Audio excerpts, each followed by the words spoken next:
मझी अवस्था रे अछि ये वर्तमान या मझी रे जो फांका स्थान अछि ता भीतर देखि फुंकिबो तापर देखो कोन होछि देखि केवल फुंकिलो। अच्छा फुंकिला परे देखो बेलून दीटा को पाखा पाखी आसी गला काहे की के कहि परिबो देखि कहलो कारण हम जानछि जे गतिशील वायुर चाप कम एवं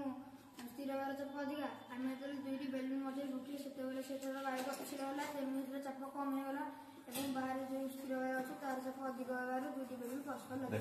वेरी गुड ए जो मझी रे जो वायु अछि मझी रे वायु अछि बेलून दीटा को मझी रे तार दी पट साइड रे मध्ये वायु अछि जेते बेले आमे मझी रे फुंकिले मझी रे सिबा वायु गुडी को गतिशील होला आ आमे माने सब जानि जे गतिशील वायुर चाप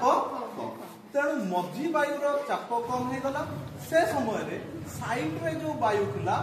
सेगुडा को जेहेतु स्थिर थिला तार चाप अधिक गला जोथ पई कि बेलून दीटा को पाखा पाखी लागि गला बुझि परला समस्ते वेरी गुड।